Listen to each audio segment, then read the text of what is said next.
दोस्तों, स्वागत बा रउरा लोग के फिर से एक नया पारिवारिक कहानी में।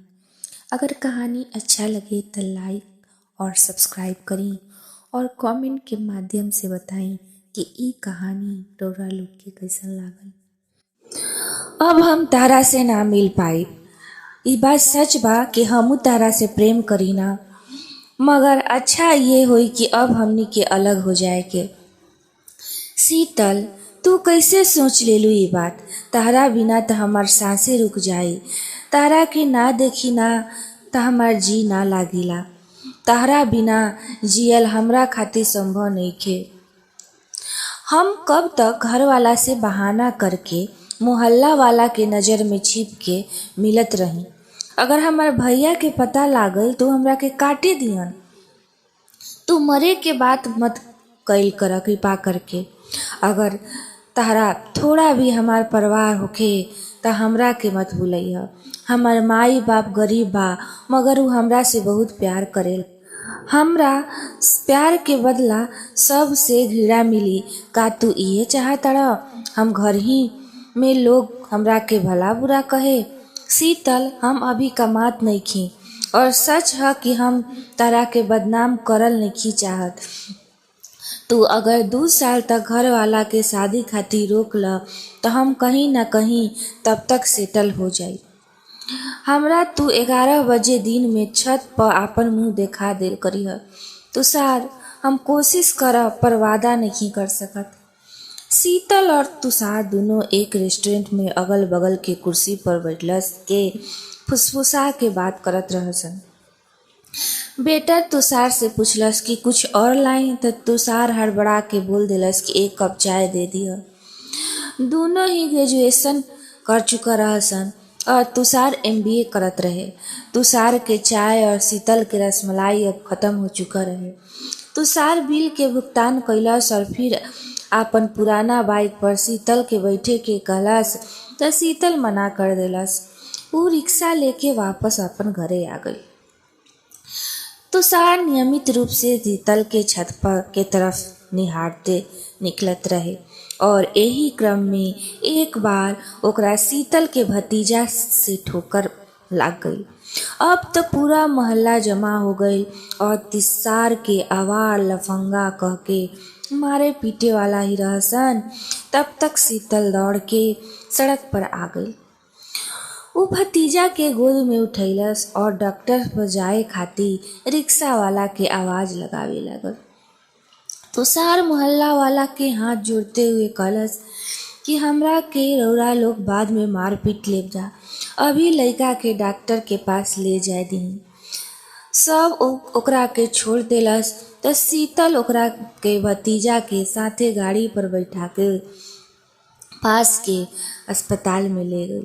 बच्चा के मरहम पट्टी भइल और फिर दोनों के वापस तुषार उनका घरे छोड़ देलस। शीतल के माई तुषार के डांटे वाला ही रही तो भतीजा अंकुर बोल पड़ल कि दादी, रउरा केला के छिलका सड़क पर फेंक देले रही जेकरा के गैया ना खइले रहे और हम अंकल के गाड़ी के सामने फिसल के गिर गईनी और चक्का के ऊपर लागल लोहा से सर फाट गई। एकाएक सीन बदल गई। अब तुषार के कटघरा में खड़ा करे वाला शीतल के माई खुदे मुजरिम बन गईली। तुषार कहलस कि आंटी, गलती हमरे बा, हम बाइक तेज करत रही, इससे हम सॉरी कहतानी। शीतल के बाबूजी तुषार से ओकर नाम पूछलन और कहलन कि तुषार के बाबूजी उनकर बहुत अच्छा मित्र रहे और उनकर कैसे आकस्मिक मौत के बाद दोनों घर के बीच के संबंध टूट गई। शीतल चाय लेके सबके देलस तो बलवंत कहे लागल, बेटा कोई अच्छा रिश्ता बताओ। ई हमार छोट बेटी हिया ग्रेजुएशन पास बिया और गृह कार्य में भी निपुण बिया। तुषार कुछ कहे ना पावत रहे तो उस हाँ में सर हिला देलस। वो चाय पी के कहलस कि जब तक बाबू ठीक ना हो जाई हम चाय पियल आइल करब। तो शीतल के माई के साथ दरवाजा के पीछे छिपल शीतल भी मुस्कुरा उठल। 10 दिन तक तुषार के शीतल के घर आना जाना जारी रहे। 11वां दिन उ अपन माई से पता चलल कि ओकर मामा के लइका खातिर शीतल के रिश्ता आइल बा। मेरा भाई के ट्रांसपोर्ट के बिजनेस रहे और तुषार से 5 साल बड़ा और मोटा भी रहे। ऊ ई सुन के तो ओकर बड़ा ही दर्द भइल और ऊ शीतल के गली के रास्ता लगभग साल भर बाद पहली बार छोड़ दिलस। माँ बतैली कि नवंबर में शादी बा और परसों रिंग सेरेमनी रखल गइल बा। ई सुन तुषार रात भर रोलस। ऊ क्या कर सकता। ऊ शीतल से 2 बरस के मोहलत मांगले रहे, पर ओकरा त प्यार में ऊ भी ना मिलल। बैंक के भर्ती के परिणाम भी आ गई रही तो ऊ सीधा जाके शीतल के हाथ मांग ली। अभी तक कैसहूँ मकान के किराया से माई बेटा के जिंदगी चलता। माई अगला दिन तुषार के मामा के यहाँ चले के कहली तो तुषार मना कर दिलस। माई वहाँ से लौट ली तो शीतल के बड़ी प्रशंसा करत रही। अभी माई बेटा बातें करत रहन कि नीचे से फोन बूथ वाला लड़का आवाज लगैलस, अरे भैया दिल्ली से फोन आइल बा। तुषार भागते हुए नीचे पहुंचल तो ओकर दोस्त विक्रम बतावत रहे कि इंटरनेट पर ऊ देखलस कि तुषार के चयन बैंक अधिकारी के रूप में हो गइल बा।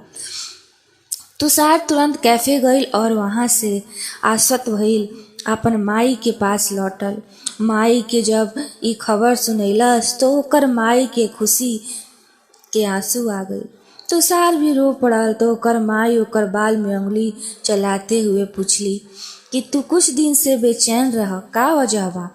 तुषार ना नुकुर करके बात टलस तो ओकर माई कहलस कि संजय के होखे वाली पत्नी के तस्वीर तार कॉलेज वाला फोटो में रहे। का बात बा, हमरा के तू ना बतैला। तू एक बार भी ना बतैला कि तू लड़की के जाना तारा। तुषार सुबह गाते हुए कहलस कि का बताई माई, ऊ हमार अच्छा दोस्त हिया। हम ओकरा से शादी करे चाहत रही पर हम निकम्मा रही। भगवान बचपन में ही बाप छीन लेलन और अब शीतल के ई रिजल्ट 20 दिन पहले आ जाई त का बिगड़ जाई।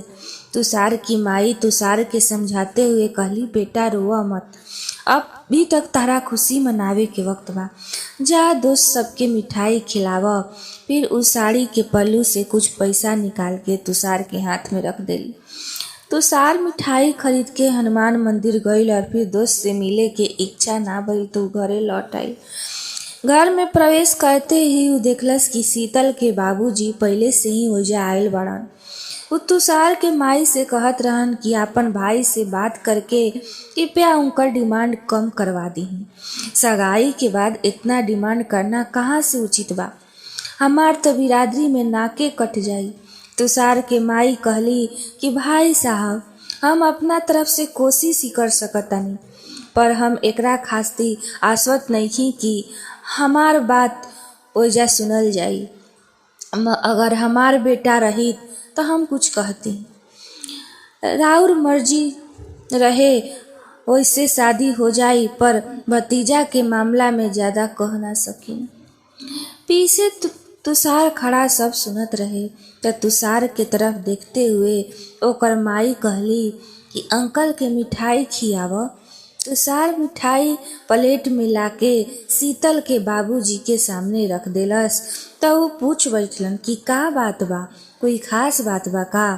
तुषार कहलस कि ओकर बैंक ऑफिसर के पद पर चयन हो गइल बा तो वो ढेर सारा आशीर्वाद देवे लगलन। अगला दिन तुषार अपन कमरा में लेटा रहे तो दरवाजा पर दस्तक भइल। वो दरवाजा खोले गए तो देखलस कि शीतल के बाबूजी फिर से आइल बड़न। वो उनका के बैठा के माई के आवाज लगैलस और पानी लेके आई। वापस लौटलस तो शीतल के पापा हाथ जोड़ के रोवत रहन और कहत रहन कि उनकर इज्जत अब मिट्टी में मिल जाई। तुषार की माई पानी के गिलास बढ़ाते हुए कहली कि रौरा शांत हो जाई, कोई न कोई रास्ता जरूर निकल जाई। वो रोते हुए कहलन कि 25 लाख रुपया हम कहाँ से लाई, अब तो हमरा घर बेच के ही देवे के पड़ी। ई सुनला के बाद हमार सगाई के अंगूठी लौटा दिल गई। हम बाजा टेंट सब बुक कर लेले बानी। अब हमरा सामने आत्महत्या के अलावा कोई विकल्प नहीं थे।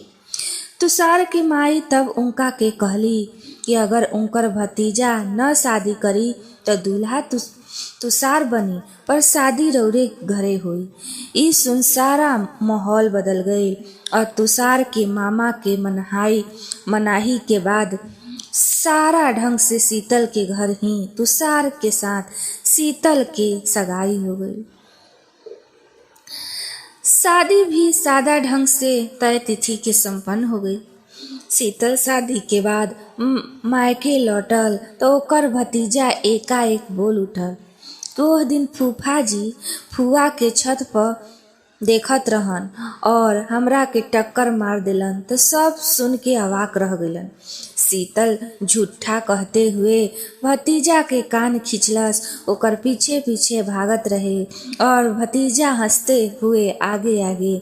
दोस्तों, ई कहानी एजे समाप्त होता और कहानी अच्छा लगी तो लाइक करी, सब्सक्राइब करी, शेयर करी और कमेंट के माध्यम से ज़रूर बताएं कि ई कहानी रउरा लोग के कैसन लागल। तब तक खातिर धन्यवाद।